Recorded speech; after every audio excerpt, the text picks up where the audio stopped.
আসসালামু আলাইকুম। ঝর্ণাস কুকিং হাউজের আজকের আয়োজনে চিকেন তন্দুরি রেসিপি আপনাদের সাথে শেয়ার করব।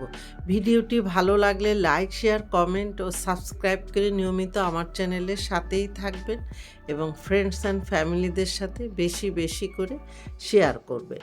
তান্দুরি তৈরি করার জন্য এখানে আমি 2 কেজির একটু বেশি চিকেন নিয়েছি। আমি আজকে শুধু লেগ পিসগুলি নিয়েছি, আপনারা বুকের অংশ দিয়েও করে নিতে পারেন। তান্দুরি তৈরি করার ক্ষেত্রে মুরগির ওজন 1 থেকে 1.5 কেজি ওজনের মধ্যে থাকলে তান্দুরির টেস্টটা অনেক ভালো আসে।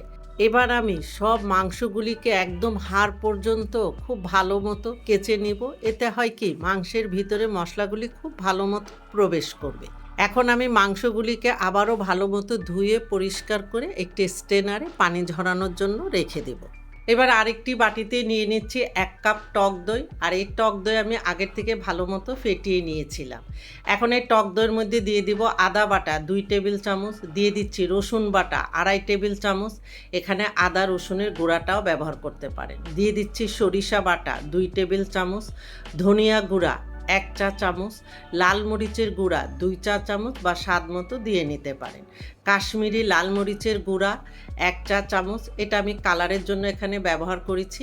দিয়ে দিচ্ছি বিট লবণ 1/2 চা চামচ এবং লবণ দিয়ে দিচ্ছি 1 চা চামচ বা স্বাদ মতো দিয়ে নিতে পারেন। চিনি 1 চা চামচ, তন্দুরি মশলা দিয়ে দিচ্ছি 4 টেবিল চামচ, কসুরি মেথি 1 চা চামচ। এখন আমি হাতের মধ্যে নিয়ে একটু ক্রাশ করে দিচ্ছি, এতে ফ্লেভারটা অনেক ভালো আসে। এখন দইয়ের সাথে সব মশলাগুলি খুব ভালো মতো মিশিয়ে নিতে হবে। মশলা ভালো মতো মিশানো হয়ে গেলে এখন কালারের জন্য এখানে আমি সামান্য পরিমাণে এগ ইয়েলো কালার দিয়ে আবারও মিশিয়ে নিচ্ছি মশলার সাথে, তবে এটা অপশনাল, চাইলে বাদ দিতে পারেন।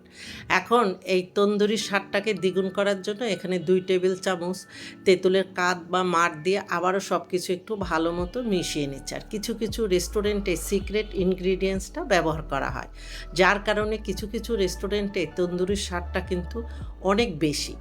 এখন সব মাংসের সাথে মশলা ভালো মতো মেশানো হয়ে গিয়েছে। আর দেখেন, যে অংশগুলি আমি চিড়ে নিয়েছি হাত দিয়ে মশলাগুলি খুব ভালো মতো ঢুকিয়ে দিতে হবে, এতে তন্দুরির স্বাদটা অনেক ভালো আসে।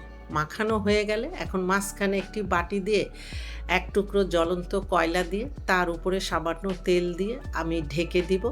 এতে কয়লার স্মোকি ফ্লেভারটা পুরো তন্দুরি চিকেনের মধ্যে ঢুকে যাবে। আর এই ঢাকনার ছিদ্রটা আমি একটু লবঙ্গ দিয়ে বন্ধ করে দিয়েছি।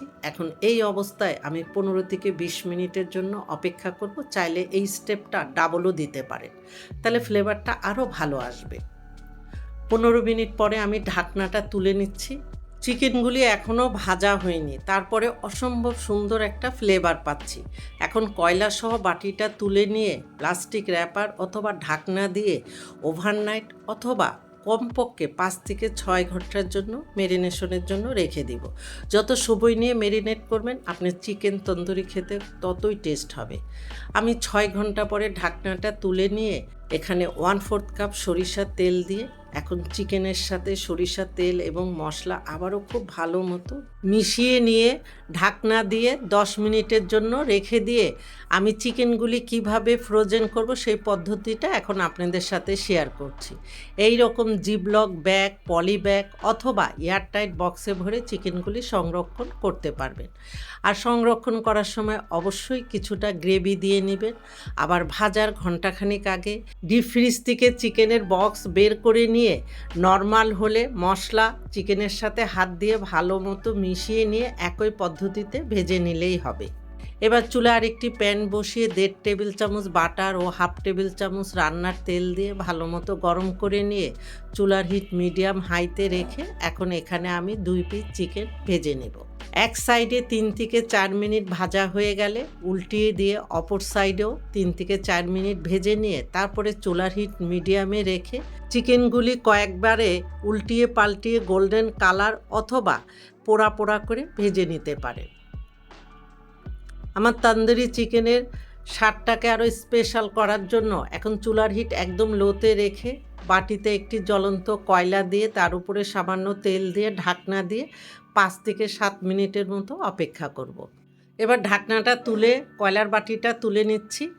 আর অসম্ভব সুন্দর একটা ফ্লেভার পাচ্ছি, দেখতেও সুন্দর হয়েছে, খেতেও অসম্ভব মজার হয়েছে। এখন ওই একই প্যানের মধ্যে যে মশলার গ্রেভিটা দিয়ে এখন এখানে আমি 1.5 টেবিল চামচ অথবা 2 টেবিল চামচ টমেটো কেচাপ এবং পাত্রটা ধুয়ে সামান্য পানি দিয়ে এখন মশলাটাকে খুব ভালো মতো মিশিয়ে নিয়ে কিছুক্ষণ জাল করে নেব, যেন মশলার কোনো কাঁচা গন্ধ না থাকে। কিছুক্ষণ জাল করে নেওয়ার পরে কিন্তু সসটা রেডি। এখন একটি পাত্রে ঢেলে গরম গরম চিকেন তান্দুরির সাথে আমি পরিবেশন করব। আর এই চিকেন তান্দুরি পরিবেশনের আগে একটু লেবুর জুস দিয়ে নিলে খেতে অনেক টেস্ট হয়। এখন আমি একটু ভেঙে দেখিয়ে দিচ্ছি যে চিকেনটা কতটা সফট এবং জুসি এবং পারফেক্টভাবে সিদ্ধ হয়েছে। আশা করি আপনাদের কাছে ভিডিওটি ভালো লেগেছে। আর ভালো লাগলে একবার তৈরি করে দেখতে পারেন, আমার বিশ্বাস আপনারা নিরাশ হবেন না। পরোটা, রুমালি রুটি, নান রুটি, ফ্রাইড রাইস, প্লেন রাইস আপনাদের পছন্দ মতো যে কোনো কিছুর সাথেই এই চিকেন তান্দুরি পরিবেশন করতে পারেন। আর এইগুলির রেসিপি আমার চ্যানেলে আছে, ডেসক্রিপশন বক্সে লিঙ্ক দেওয়া থাকবে, আপনারা চাইলে চেক করে নিতে পারেন। আপনারা ভালো থাকবেন, আমাদের জন্য দোয়া করবেন। আল্লাহ হাফেজ।